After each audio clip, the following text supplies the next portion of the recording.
Hi, நான் உங்களுக்கு ஒன்று சொல்கிறேங்க. யாருக்காகவும் எதுக்காகவும் இறங்கி போகாதீங்க. எதுக்காக இறங்கி போகணும்?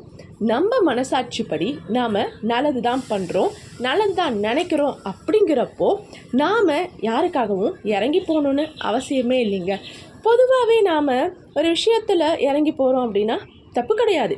விட்டு கொடுத்து போகிறதுல தப்பே கிடையாது. ஆனால் எல்லாத்தையும் விட்டுட்டு போனோம் அப்படிங்கிறதுல மிகப்பெரிய தப்பு இருக்குங்க. நாம் இறங்கி போகிறதுல பார்த்திங்கன்னா நம்மளோட கௌரவம், நம்மளோட மதிப்பு, இது எல்லாமே பாதிக்கப்படுது. நமக்குன்னு ஒரு வேல்யூ இருக்குது, சுயமரியாதைன்னு சொல்லுவாங்க இல்லையா? அந்த சுயமரியாதைக்கு பாதிப்பு எப்போ தெரியுமா வரும்? நம்ம எல்லாத்தையும் விட்டுட்டு இறங்கி போய்கிட்டே இருக்கோம். அப்படிங்கிறப்போ நம்மளோட சுயமரியாதைக்கு கண்டிப்பாக பாதிப்பு வரும். நம்மளை மட்டம் தட்டிக்கிட்டே தான் இருப்பாங்க. நமக்குன்னு இருக்கக்கூடிய அந்த வேல்யூ, அந்த மதிப்பு இருக்குது இல்லையா, அது கண்டிப்பாக குறையும். நம்ம எல்லாருக்குமே ஒரு வேல்யூ இருக்குங்க. அது நம்ம பணக்காராக இருக்கிறோம், ஏழையாக இருக்கிறோம், இல்லை நல்ல ஒரு ஸ்டேஜில் நல்லா படிச்சிருக்கோம், படிக்காமல் இருக்கோம், நல்ல வேலையில் இருக்கோம், வேலை இல்லாமல் இருக்கோம். இது எதுவுமே நம்மளோட மதிப்பு அப்படிங்கிறத தொடாது.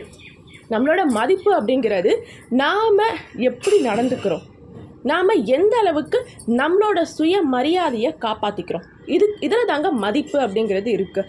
அப்படி நாம் சுயமரியாதையை விட்டுட்டு இறங்கி போனோம்னா நம்ம படித்த படிப்பு, நம்ம செய்கிற வேலை, நம்ம சேர்த்து வச்சுருக்க சொத்து, இது எதுக்குமே வேல்யூ இல்லாமல் தான் போகும். அப்போது இது எல்லாத்தையும் தாண்டி இருக்கக்கூடிய நம்மளோட மதிப்பு இருக்கு இல்லையா, அந்த மதிப்பை நம்ம காப்பாற்றணும்னா ரொம்ப அப்படியே இறங்கி போய்கிட்டே இருக்கிறது, அடுத்தவங்களுக்கு விட்டு கொடுத்து சரி போகலான்னு போய்கிட்டே இருக்கிறது நம்மளோட வேல்யூவை கண்டிப்பாக குறைச்சிடும். அந்த வேல்யூ நம்ம காப்பாற்றணும்னா நம்ம நல்லவங்களாக இருக்கிறோமா, அது போதும். மற்றவங்களுக்கு நமக்கு தெரிஞ்சு எந்த தப்பும் பண்ணாமல் இருக்கிறோமா, அது போதும். இது ரெண்டுத்தையும் வச்சுக்கிட்டு நம்மளோட வேலையில் கவனமாக இருக்கணும், நம்மளோட கடமையில் கவனமாக இருக்கணும், நமக்கு என்ன தேவை அதில் நம்ம கவனமாக இருக்கணும். அதில் நம்ம கவனமாக இருந்தோம் அப்படின்னா நம்ம யாருக்காகவும் இறங்கி போக தேவையில்லை. நமக்காகவும் யாரும் இறங்கி வரணும்னு அவசியம் கிடையாது. நீ எனக்கு என்ன பண்ணுற, நான் உனக்கு என்ன பண்ணுறேன், இது மட்டுமே போதும். அதாவது கிவ் அண்ட் டேக் பாலிசி அப்படின்னு சொல்லுவாங்க இல்லையா?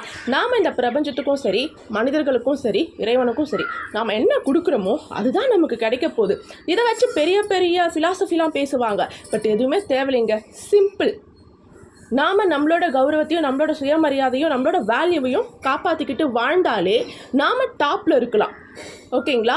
ஸோ இப்படி இருக்கும் பொழுது நம்ம பண விஷயத்துலேயும் சரி, இல்லை வேறு வாழ்க்கை விஷயத்துலேயும் சரி, நம்மளை யார் என்ன சொன்னாலும் நமக்கு அது பெருசாக தெரியாது. ஏன்னா நம்மளை பொறுத்த வரைக்கும் நாம் மதிப்பாக இருக்கோம்ல, அதுவே நமக்கு போதுங்க.